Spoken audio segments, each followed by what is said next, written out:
तो नाउ हम लोग एक बार फिर से उपस्थित हुए हैं स्पोकन क्लास में and we are going to speak some words related to WH family. So are you ready? First of all, see such kinds of word and what is the meaning of that word. You have already seen a lot of words related to WH family and you make many sentences. नहीं तो आज हम लोग सबसे पहले WH से related word को पहले हिंदी में देखते हैं ट्रांसलेट और उसके बाद उसके रिलेटेड हम लोग क्या करेंगे, कुछ सेंटेंस का प्रैक्टिस करेंगे.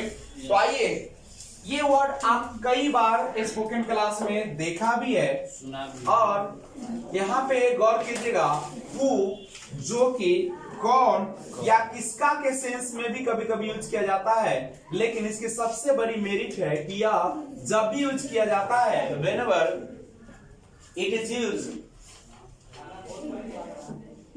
then always ask question related to person. हमेशा किससे रिलेटेड क्वेश्चन किया जाता है, व्यक्ति से. जब भी व्यक्ति के बारे में if we are talk about any person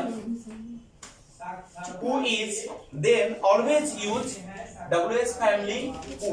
नहीं, अगर हमें किसी भी व्यक्ति के बारे में बातें करना हो तो हम WHO का प्रयोग करते हैं. जैसे इससे रिलेटेड बहुत सारे क्वेश्चन बन सकते हैं, जैसे हु आर यू, आप कौन हैं.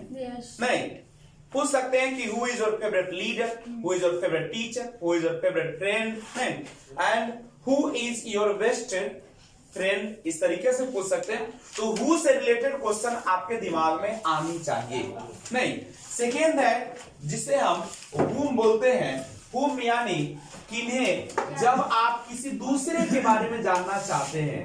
नहीं, किन्हें कहिए या आप इसे किससे कहते हैं या किसको. अगर हमें पूछना हो whom do you like most, आप किन्हें सबसे ज्यादा पसंद करते हैं, whom do you like most. नहीं, अगर आपको कहना हो कि आप किन्हें बुलाते हैं, whom do you call, whom do you call. बोले कि आप किन्हें पढ़ाते हैं, whom do you teach. ऐसे नहीं करते आप. अगर आपको कहना हो कि ऐसे पूछे कि आप किन्हें प्रतिदिन घर पे बुलाते हैं, तो कैसे बनाएंगे, whom do you call every day at home. नहीं, घर पे किन्हें बुलाते हैं. बोले कि आप किन्हें अंग्रेजी पढ़ाते हैं, whom do you teach English. Okay, तो whom का यूज काफी बेहतरीन माना जाता है. उसके बाद अगला है whose. whose हमेशा रिलेशन को शो करता है. whose यानी किसका. बोले कि whose pen is this, या किसका. अगर आपको ना हो कि यह किसकी कलम है, whose pen is this. बोले कि यह किसकी माँ है, whose mother is she ना, whose mother is she. तो इस तरीके से आप सेंटेंस को क्या कर सकते हैं, बना सकते हैं. हेलो, ठीक है क्लास में. तो ध्यान रखिएगा इस चीज का कि किसका से रिलेटेड को, जैसे और इसके लिए एक चीज करना पड़ता है, इसके जस्ट बगल में एक नाउन का प्रयोग जरूर करना पड़ता है. जैसे अगर आपको कहना हो कि यह किसका ड्रेस है, तो कैसे बनाएंगे, whose dress is this या whose dress is it. नहीं, कोई दिक्कत है क्या. बोले कि यह किसकी माँ है, whose mother is this या whose mother is that, whose brother is he, वह किसका भाई है. तो बस whose का प्रयोग इस तरीके से करेंगे. what का प्रयोग जनरली आप क्या के अर्थ में किया करते हैं, लेकिन कभी कभी इसका प्रयोग हम लोग कौन सा के अर्थ में भी कर देते हैं. नहीं, what यानी जैसे बोले व्हाट्स योर नेम, आपका नाम क्या है. बोले व्हाट्स योर फादर्स नेम, आपके पिताजी का नाम क्या है ना. इस तरीके से. और कभी कभी कौन सा के भी प्रयोग करते हैं. बोले कौन सा कलम आपको सबसे ज्यादा पसंद है ना, कौन सा कलम, what पेन. यहाँ पे एक साथ लेना पड़ेगा जब कौन सा के लेंगे. What pen do you like most, कौन सा कलम है जो आप सबसे ज्यादा पसंद करते हैं. वहां पे which के जगह पे what का भी प्रयोग करेंगे. जब आपके पास ऑप्शन नहीं दिया रहता तो कौन सा के लिए what का प्रयोग किया जाता है. जैसे बहुत सारे दुनिया में मान लीजिए कि फिल्में हैं, अगर हमें कहना कौन सा फिल्म पसंद करते हैं तो आप सिंपल बोलेंगे what movie do you like most. लेकिन अगर उसमें से सिलेक्ट रहे, आपको 2-4 दे दे और उसमें से चुनना पड़े तो which का प्रयोग किया जाता है. नहीं, वो बोले कि which dress do you like most, आपको बहुत आपके पास तो ड्रेस होगा, उन ड्रेस में से कौन आप पसंद करते हैं, तो विच का प्रयोग हम लोग वहां पे करते हैं। देखिए कितना भी वर्ड आप लिख लें, जब तक यूज नहीं करेंगे तब तक कोई काम का। इसको पढ़ने का बार बार मैं तरीका सिखाता हूं कि वेयर पढ़ना यहाँ को, लेकिन जब तुम बोलते हो तो वेयर निकल जाता है, तो इसको हम लोग सुधारें। वेयर आर यू गोइंग, आप कहाँ जा रहे हैं, where are you going tomorrow, या वे नहीं आप कल कहाँ जा रहे हैं, वेयर अगर बोलना हो कि where are you going tomorrow, correct है। इस तरीके से आप और बोल सकते हैं आप कहाँ है, वेयर आर यू, नहीं आपकी माँ कहाँ है, वेयर इज योर मदर, बोले आपके पिताजी कहाँ, वेयर इज योर फादर, बोले आप कहाँ काम करते हैं, वेयर डू यू वर्क, नहीं यार सारा काम आप करेंगे। बोले कि आप सुबह में कहाँ रहते हैं, where do you live in the morning, कोई दिक्कत है क्या, क्वेश्चन हम बना लेंगे ना ऐसा। और ये तो बेहतरीन है, टाइम से रिलेटेड जब होता है तो व्हेन का प्रयोग हम लोग करते हैं। जैसे when do you get up in the morning, बोले कि आप सवेरे कब जागते हैं, नहीं when do you get up in the morning. बोले कि आप कब पढ़ते हैं, when do you read at home, घर पे कब पढ़ते हैं, when do you read at night, रात में कब पढ़ते हैं। तो ये क्वेश्चन आपसे आनी चाहिए। उसके बाद वाई का मीनिंग होता है क्यों, वाई आर यू सैड, बोले कि आप कितना उदास क्यों है, बोले कि वाई आर यू ना मूविंग along the road, आप सड़क के किनारे क्यों मूव कर रहे हैं, क्यों चल रहे हैं। तो ये सारा अगर आप पूछेंगे वाई, जब तक सवाल नहीं निकलेगा अंदर से तब तक कोई दुनिया का ताकत आपको अंग्रेजी नहीं बुलवा सकता। तो first of all practice and finally practice, नहीं practice makes a man perfect. और हाउ, अब इससे क्वेश्चन अपना मन से उपजाओ, how are you, how is your family, how is your exam, how is your preparation, how is your health, कुछ ना हाउ करते रहो। बोले कि आपकी तबीयत कैसी है, हाउ इज योर हेल्थ, बोले आपकी माँ कैसी है, हाउ इज योर मदर, बोले आपकी तैयारी कैसे चले, हाउ इज योर प्रिपरेशन, बोले आपका एग्जाम कैसा जा रहा है, हाउ इज योर एग्जाम। कुछ भी पूछना हो हाउ ओल्ड आर यू, आप कितने वर्ष के, हाउ इज योर सैलरी, आपकी सैलरी कितनी है, ऐसे ना पूछोगे, हाउ लगाते हो। बोले कि आपने जो मोबाइल खरीदा है कैसा, how is your mobile, how is your marker, how is your dress, how is your health, how is your nose, पूछो अपना मैंने आपके नाक कैसा था, my knows is very in, कैसा बोल सकते हैं, ब्यूटीफुल बोल दो, नाइस बोल दो, जे बोलो नहीं, because everybody has a different structure of body, सभी का अपना अपना एक बॉडी का स्ट्रक्चर होता है, but my nose is so beautiful, मेरा नाक बहुत अच्छा है क्योंकि इसकी बनावट स्ट्रक्चर इज सो नाइस, इसकी बनावट बहुत अच्छी है, बड़ाई कर दो। सब कह रहा था ऐसे वाला नाक निकल वाला, मेरा तो भोला वाला है। ये तो अपनी मर्जी है, इट्स योर विश, आप कैसे बोलते हैं, किस तरीके से व्यक्त करते हैं, क्वाइट डिपेंड अपॉन यू, बिल्कुल किस पर निर्भर करता है, आप पर निर्भर करता है, it depends on you, only depends on you. Always try to speak in English, don't try to speak in Hindi, always communicate in English, don't communicate in Hindi. It's a simple language. I am also an Indian, I am also a Bihari, but I am able to speak English. Why? Because I have done a lot of practice in before, क्योंकि मैंने बहुत practice किया है, and it's a result in front of you, यही आपके सामने result. समझ रहे हो बात को? Are you getting my point? Yes. Okay, कुछ नहीं है, it's a very simple, it's a funny language, it's a only like a storytelling, a storytelling। सोच रहे कि हम क्यों नहीं बोल पाते, आप बोलेंगे, कब बोलेंगे, यू विल बी, ओए मैडम क्या है, बिहारी हो, तो बिहारी वाली लत छोड़ दो, नहीं इज्जत मिलने कहीं नहीं जाएगा। हम लोग बिहार के हैं, we belong to Bihar, but the manner of the Biharis is not so well. I don't talk about the everyone because there are so many officers in our Bihar. नहीं, हमारे बिहार से बहुत सारे ऑफिसर हैं, बहुत सारे पढ़े लिखे लोग हैं, लेकिन बदनाम तो है, और बदनाम कौन किया है, तो हम लोग करते हैं, क्योंकि सीरियस ही नहीं रहते। देखो कहीं भी जाते हो, first of all try to obey the rule of that institution या प्लेस। सबसे पहला कर्तव्य होता है कि न तो कहीं गेली चुहार लिखा इन्ने ओन्ने ऐसे वैसे करते रहे, ऐसा नहीं। First of all maintain your discipline. सबसे बड़ा चीज देखो देखो देखो बिहारी का लक्षण दिखा दे। अरे वीडियो देखेगा तो कहेगा कि बिहारी हंसते हैं। तो जिस काम के लिए आए हो ना जी सर, उसको सबसे पहले करो।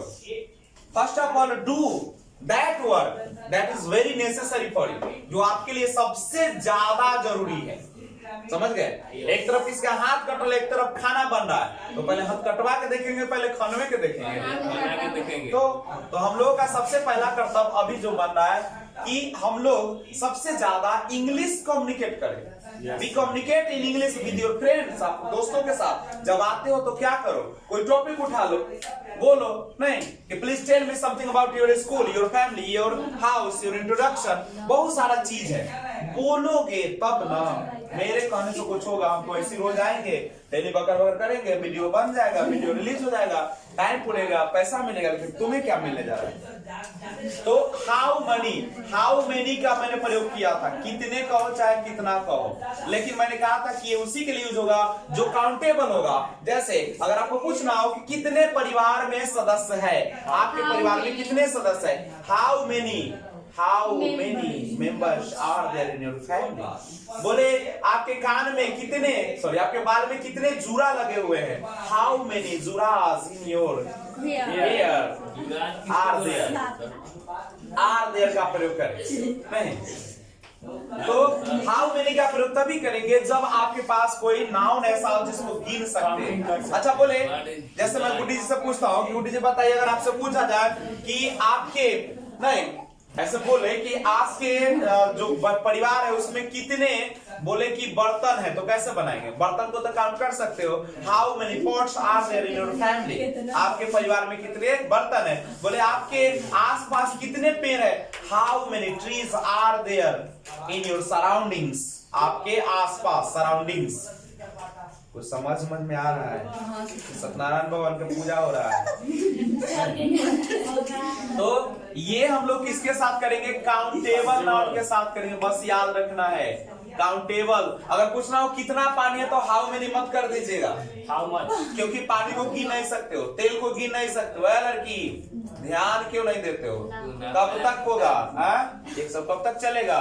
हाउ मच का हिंदी होता है कितना, हाउ मच का हिंदी क्या होता है? कितना। लेकिन ये अनकाउंटेबल के साथ यूज होता है। अनकाउंटेबल समझ रहे? और का नाम बोले कि आपके बकेट में कितना पानी है, how much water is there. There का प्रयोग करना मस्ट हो जाता है। बोले एक लड़का है, देयर इज अ बॉय। दो लड़कियां हैं, देयर आर टू गर्ल्स। बोले कितने लड़कियां हैं, how many girls are there. Practice, only practice. बोले देयर इज अ बॉय, एक लड़का है, कितने लड़के हैं, how many boys are there. Are there जरूर रहेगा, कोई दिक्कत है क्या?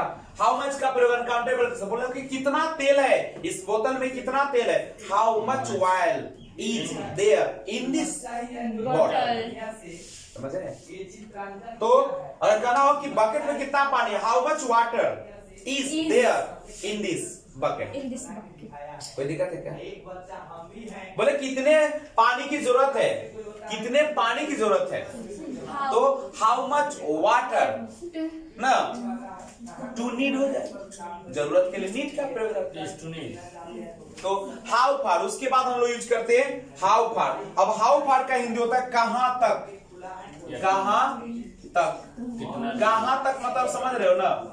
बोले कि आप कहां तक जाते हैं प्रतिदिन, how far do you go daily. आप कहां तक सोचते हैं, how far do you think. बोले आप कहां तक जाएंगे, आप कहां तक जाएंगे, how far will you go. तो बस ये आपको प्रैक्टिस करना पड़ेगा। उसके बाद आती है हाउ ऑफन। हाउ ऑफन का मतलब होता है, मतलब क्या है हिंदी अगर देखा जाए, कितनी बार। बोले आप कितनी बार सताएंगे मुझे, how often do you vex me. बोले आप मुझे कितनी बार टॉर्चर करेंगे, नहीं हाउ ऑफन, नहीं how often do you torture me. बोले आप कितनी बार गाली देंगे, हाउ फार कहां तक गाली देंगे आप, दिखा दो गाली देंगे, how far will you abuse me. बोले आप कितनी बार मैट्रिक का एग्जाम देंगे, कितनी बार आप एग्जाम देंगे, अब कितनी बार एग्जाम देंगे के लिए हाउ मेनी का प्रयोग हो जाएगा, हाउ मेनी नहीं तो आप हो जाएगा how many times do you, नहीं टेक एग्जाम, नहीं या विल यू, विल का प्रयोग कर दो तो अच्छा होगा। आप कितनी बार एग्जाम देंगे, how many times will you, नहीं और एग्जाम देने का इंग्लिश क्या होता है, appear examination, नहीं तो वो प्रयोग करें, सिचुएशन आपको बनाना पड़ेगा। हाउ मेनी टाइम्स का भी हिंदी होता है कितनी बार, बोले कि मैंने आपको कितनी बार समझाया है, आपको समझ नहीं अब बोले आपको मैंने कितनी बार समझाया, क्या कुछ बोले कितना बार समझाया, लेकिन कोई असर नहीं होता है। तो बोले कि हाउ मेनी टाइम्स, नहीं आपको समझाया है, हाउ मेनी टाइम्स हैव, मैंने ना समझाया है, तो how many times have I convinced you, मैंने कितनी बार आपको समझाया है कि ऐसा मत करो, डोंट डू दिस, लेकिन आप नहीं माने, बट यू नेवर फॉलो, लेकिन आप कभी नहीं फॉलो करते और नतीजा आपके सामने इन फ्रंट ऑफ यू। ये क्या कन्विंस का मतलब होता है ऐसे सुविधा के लिए हम करते हैं, ऐसे समझाना के लिए, अगर मेक अंडरस्टैंड कर दे तो ज्यादा अच्छा रहेगा, ऐसे कन्विंस भी होता है, ठीक है। एट व्हाट टाइम्स का प्रयोग किया जाए, एट व्हाट टाइम्स का हिंदी होता है किस समय, एट व्हाट टाइम्स किस समय, बोले कि मेरे घर पर आइएगा तो आप पूछते हैं कि किस समय आए, at what times, at what times do I come, मैं किस समय आपके घर पे आता हूँ, या मैं किस समय आपके घर पे आऊंगा, एट व्हाट टाइम्स विल या शैल आई कम टू यू, नहीं टू यू बोल देंगे आप, हो ही गया कि आपके पास आना, घर पे आते बोले कि मैं आपसे किस समय बात करूं, जैसे मान लो हमको किसी ने धमकी दे दिया, थ्रेट किया, थ्रेट माने धमकी देना होता है, थ्रेट, somebody threat me, किसी ने मुझे, या somebody threatened me, somebody threatened का मतलब होता है कि मुझे किसी ने धमकी दे दिया, तो हम क्या उससे पूछेंगे, at what times, मैं किस समय आऊं, नहीं मैं किस समय आपके पास आऊं, at what times do I come, correct है, बोलोगे जब मन करे आ जाओ, whatever do you want, whatever do you like, जब आपकी पसंद हो, जब आपका मन करे आ जाओ, कहाँ आए, कहाँ पे आए से बता दो, नहीं कहाँ पर आए, वेयर डिड आई, कहाँ पर आए, वेयर डू आई कम, कहाँ पे मैं आता हूँ, बताओ, टेल मी। तो इस तरीके से आपको बात करनी पड़ती है। एट व्हाट प्लेस, अब यहाँ पे पूछा किस जगह पे आओ, किस जगह, एट व्हाट प्लेस, नहीं एट व्हाट काइंड, अब बोला कि व्हाट काइंड ऑफ, किस प्रकार, बोले कि आप किस प्रकार का शैम्पू यूज करते हैं, what kind of shampoo do you use, आप बोले कि आप किस प्रकार का जो क्या होता है सेंट यूज करते हैं, या क्या बोलते हैं उसको, अगर आपको कहना हो कि what kind of perfume do you use, आप किस प्रकार के परफ्यूम यूज करते हैं, आप किस प्रकार के भोजन करते हैं, व्हाट टाइप, या व्हाट काइंड ऑफ ना, what kind of meal do you like most, किस तरह के भोजन को आप ज्यादा पसंद करते हैं, तो ये सारा चीज है, बट जब तक प्रैक्टिस नहीं सब अधूरा है। तो सबसे पहले इसको स्क्रीनशॉट लीजिए और लाइक शेयर जरूर कीजिए। Thanks for watching.